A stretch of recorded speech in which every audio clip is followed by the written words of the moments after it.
Arsenal matched their biggest away win in their league history and broke an English football goal-scoring record with a 6-0 slaughter of a sorry Sheffield United at Bramall Lane. Just weeks on from putting 6 past West Ham United without reply, another first-half obliteration saw Declan Rice, Gabriel Martinelli, Kai Havertz and Martin Odegaard register for Mikel Arteta's men, who also benefited from a Jayden Bogle own goal. Chris Wilder's abysmal charges entered damage limitation mode in the second half, but Ben White managed to get his name on the scoresheet too, as Arsenal became the first team in England's top 4 tiers to win 3 successive away league games by at least 5 goals. The first warning sign for Sheffield United arrived just 2 minutes in, as Saka rattled the crossbar with a close-range shot at Ivo Grbić's near post, before the Croatian stopper denied Martinelli on the follow-up. However, Grbić was powerless to prevent the floodgates from opening in the 5th minute, as after some smart link-up play from Jorginho and Martinelli on the right, Rice advanced to the byline and cut back for Odegaard via the help of a slight deflection, and the Norwegian found the net with a simple side-footed finish. Let's go around the punditry world to hear what the experts are saying about Arsenal's splendid performance against the Blades. In the final game of the Premier League weekend at Bramall Lane, that all began on Saturday with that draw between Brentford and Chelsea, and those wins for West Ham, Fulham, Newcastle, late on for Liverpool, Spurs having been behind, and Aston Villa late on at Luton. Bournemouth, after 7 without a win, inflicting yet another defeat on Burnley, and of course City coming from 1 down to win the Manchester derby on Sunday by 3-1. 6 of the best for Arsenal, who are now the Premier League's top scorers as well, to beat Sheffield United by 6-0. Looking bleak, to say the least, for the Blades. Played 27, just 3 wins all season, rock bottom with 13 points along with Burnley, and 11 from safety. Luton, the other team in the drop zone, with that game in hand, of course, still to play away at Bournemouth. But most crucially of all, the top separated again by just 2 points. They all have 33 to play for. 61 Arsenal, 62 City, and 63 Liverpool. But perhaps, crucially, look at that goal difference column now. Arsenal, 10 more than City, and 6 more than Liverpool. For Arsenal, who win 3 successive games away from home by at least 5 goals. Doesn't get much better than that. Martin Odegaard joins us live now. Martin, you made it look very, very easy. Was it? No, we know it's a tough place to come. So I think we've done really good from the start. We took control of the game. We know what their game is like. They want to play a lot of direct football, and we had to be ready for that. And then, when we had the ball, we were in a good mood today, and we created a lot. We scored the goals early on and kept on going from there. So in the end, it was a solid and a nice performance. The attitude, Martin, seemed absolutely spot on right from the kickoff. Was that something that was spoken about in the lead up to the game? Yeah, definitely. We wanted to keep the momentum going. We've had some good games now in the league, and we wanted to keep it up, and we always want to start strong, and especially when you come to places like this, it can be a bit tricky if you don't start well, and today we did, and we didn't stop from there. Martin, this is Thierry. Congratulations. I just wanted to ask you a question, obviously a bit less tonight, but what I've been impressed with recently is the way you guys are putting pressure as a team, and you're often the guy starting it and asking your team to follow you. How much are you enjoying playing in that shape and the way you guys are putting pressure? I think it's unbelievable, the work we put in without the ball. I think it's easy when you look at us. We win 6-0 today, and some of the other games we played recently, we won a lot. And you can talk about what we do in front of the goal, but I think the work we do without the ball, from the front line all the way to the back to the goalkeeper, it's really good. And it's a pleasure to be a part of that. And we feel really safe, when we're defending, and I think that's so crucial. Makes it a lot easier for us to attack as well. So, we have to find the right balance, and I think we're doing that good at the moment. Martin, I want to ask you about your role with the ball, and so often tonight and throughout the season we've seen Arsenal score goals from cutbacks, and normally you're the one coming on the end of it and just putting it into an empty net. I mean, where does that sixth sense come from in terms of being in the right place? Is there a lot of work on the training ground as well? Yeah, definitely something we work on, to get enough people in the box, what areas to attack. For myself, I like to come from the deep, from midfield position, and I like to end up there on the penalty spot. And then we have the front players attacking other areas, you know. So we just have to look at each other and make sure we fill up all the spaces, and then some of us will get the ball and score, hopefully. The form, Martin, in 2024 has been nothing short of extraordinary. 7 wins out of 7, scoring all these goals, keeping clean sheets. What actually happened on this little mini break that you went on? Yeah, no, it's a good question. I think we needed the break, to be honest. I think we were in a tough moment before the break. We were tired and we needed a little restart. And I think we did brilliant to get away. We worked on some details. We had some time off, and we came back strong. And now we have to keep it up. Coming towards the end of the season, that's when it matters, you know. So we have to keep this momentum going and keep pushing each other every day and try to be a little bit better every day in training, and then we'll see where it takes us. Well, the momentum is really building. If you were to beat Brentford on Saturday night, you would go top of the table for the first time since Christmas. How important could that be psychologically for the team, do you think? I mean, every game is crucial now. You see the quality in this league. You know, at the top of the table, it's a good fight. You know, the quality is there, and every game is important. So it's another important game, and another 3 points we want to get. So hopefully we can do that. Man, it was a fantastic performance by yourself. Great win for the team. I just didn't see the photographer on the pitch. Is he in the dressing room? He's going to get together. I was waiting for you to say something now. No, I was too scared to do it today, so I went straight inside today. You can celebrate all you like, Martin. Whenever you choose, we'll look after the celebration police in here. And we also have a Player of the Match trophy for you as well. Thank you so much, guys.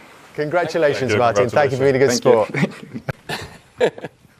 It was the elephant in the room, wasn't it? We're all mates, it's all forgotten now. I thought it was interesting. The way you both asked questions there. He has a vital role with possession, but also out of possession as well in this team. Dave, he said a word that I used to love, and I understood that at Barcelona because we were we were playing the same way. What was impressive for me when I was at Barcelona is the way we used to recover the ball and how we put pressure. But I wanted to know that I was safe to go. He used the exact same word, because when you go and put pressure, you don't want to do this. Are they following me?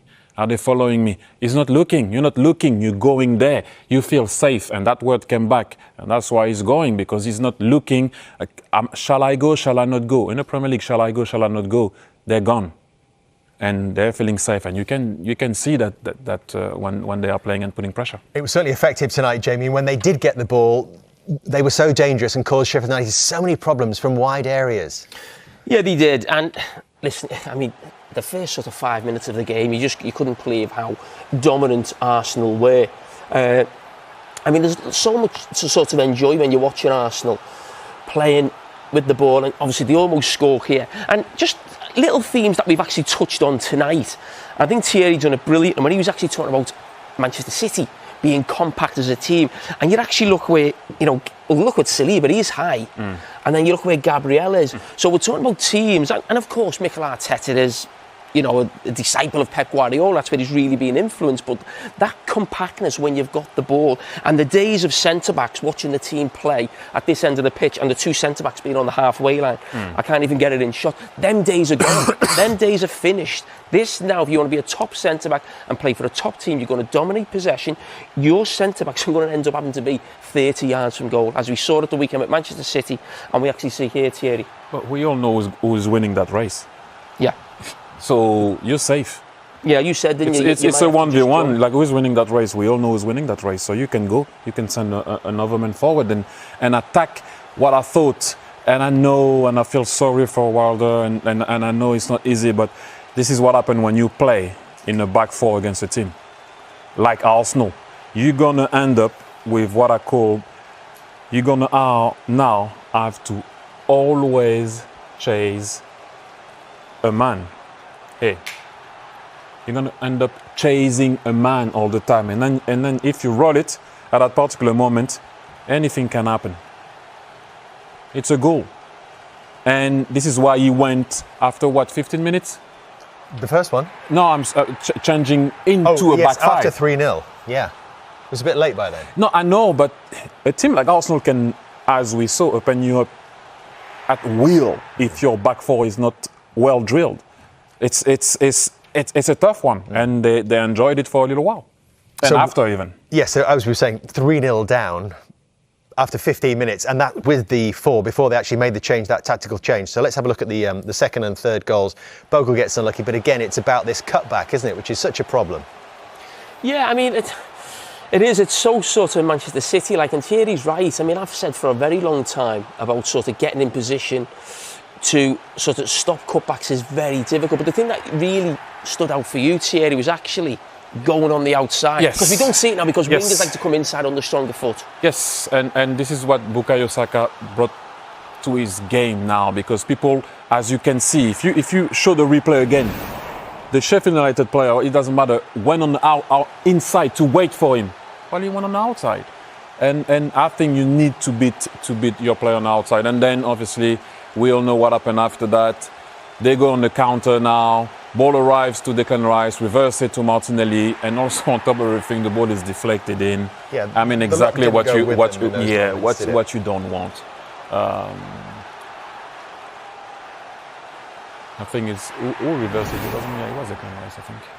But this is a night. This is a night when players are looking to boost their own confidence as well. Yeah, and what we've got to remember is, since Havertz come back into the team, it hasn't all been about him getting goals. He gets his goal tonight, but Arsenal have started scoring a lot of goals since sort of Jesus has gone out the team, and you know, almost like playing without a striker in a certain sense. In some ways, would you say that, Thierry? Yeah, like I would say a well-organized striker. But it doesn't matter. As I said so many times, and maybe mentioning Kane is not the best example, but goals don't show you titles, do they?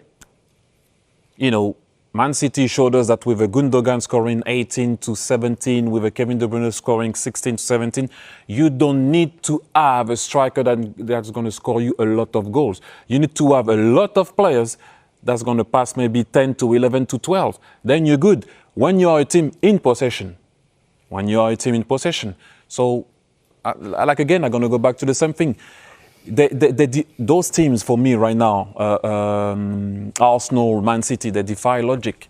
Because at one point, you're like, if you don't have a striker back in the day that score you maybe a 20, you might not win the league. You might not. Because when you have one also that can score you 30, you don't also win the league at times. But that was our analysis, I think, at the start of the season when they were struggling to score goals. We knew they didn't have a Salah or a Haaland. But what we were saying, people like Saka, Martinelli, Odegaard, they were nowhere near the numbers they were getting last season, which they were all getting around about 15. And that's okay if you're getting 4 or 5 players around that number. But now as the season's going, it looks like they're going to get those numbers. And I know for Wilder it's going to be a long night and it's an enjoying one for Arsenal. I didn't want to jinx it, but like he's showing him on the outside there, Jamie, as a defender. But the player inside is waiting for him inside. So obviously it's going to be an easy path to goal. Obviously, we know the ball goes through the leg of the keeper. It's an own goal for Bogle. But that's just too easy, I think, Jamie. Yeah.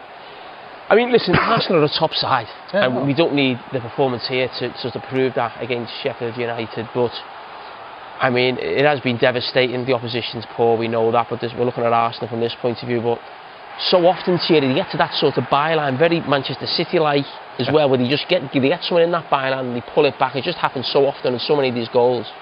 They had so many opportunities. They scored almost the same goals. They keep you in that web.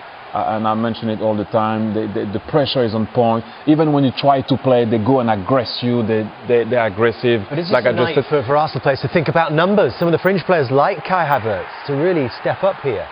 Well, you know, look, if you're playing a game like tonight, you would like to have at least 2 or 3. Is that how they'll be thinking, Thierry? Well, it's not. What I like with this team is they're still playing the same way. They're very aggressive, they put pressure, they still try to respect what Mikel wants to do. As you can see here, they trap you in that web. If you get that ball back right now, it doesn't really matter, you're not going anywhere. And again, same thing. How many times we saw Bukayo Saka doing that to his opponent by letting the ball... Sorry? Another cutback again. Yeah, again, and I love when a winger beats his man on the outside down the line, so then because you can cross the ball back, or obviously we all know now people like to have that 10 making that run, but I like when the winger beats his man on the outside. Devastating from Arsenal. Another 5 goals shipped by Sheffield United. The bottom club have now conceded 71 this season. Brilliant from an Arsenal point of view, but what percentage was Arsenal brilliance and the poorness of Sheffield United there, Freddie? It's hard to say. I would say a combination of the two, but Arsenal were phenomenal, but the defending is really, really poor by Sheffield as well. Yeah, you're going to have a look at a couple of goals in particular to illustrate that. Yeah, well, let's just have a look at the first two. If we do all five, Steve, we'll be here all night. I mean, I've never seen such bad defending. This is pub team stuff. This is like amateur. This is a Premier League team. Anyway, let's try to have a look and analyse a couple of the mistakes that Sheffield United play. Let's watch the first clip in real time, Freddie, first of all. But throughout this first half, you could pick so many holes. I mean, the defending here is pretty shocking. So let's look at it from a different angle. Straight away here, we've got two players, haven't we, there? Almost double team in here. Declan Rice has been playing quite high, actually, but 2 against 1 in this situation. Yeah, but if you don't seen any videos of Arsenal, you know that this is what Arsenal do. They try to double up against one player, then it's important he does the right, decision making. He doesn't. They do 2 against 1. He doesn't know. Should I go right? Should I go left? He's in between. Then they always do that. They play that nice little ball in here, very hard to defend against, but look somewhere else. That's more important. This is incredible, isn't it? This is absolutely incredible. Let's just take it back a little moment. How he lets Odegaard run off him here. This is the most basic, lazy defending I think I've seen all season. As coach, I would go, it's a sub on this. That you can't do that, especially against Arsenal. That's how they play all the time. It's a bit laughable in this Premier League. Really poor, Steve. And it didn't get any better. I mean, let's have a look at the second goal. Again, here, let's have a look at it in real time. You see Rice again making that run up top. He's getting very confident. He eventually got on the score sheet as well. It's all about Saka, this. But it's very avoidable. When we see the different angle, we'll try to pick a couple of holes in it. First question, Freddie, is in this situation, you've been a wide player. Is he to blame in any? Can he help him in any way? I mean, you can see all the space that they've got. If I start with what I would see as a winger, I would probably start with seeing this. This space here, there is no back.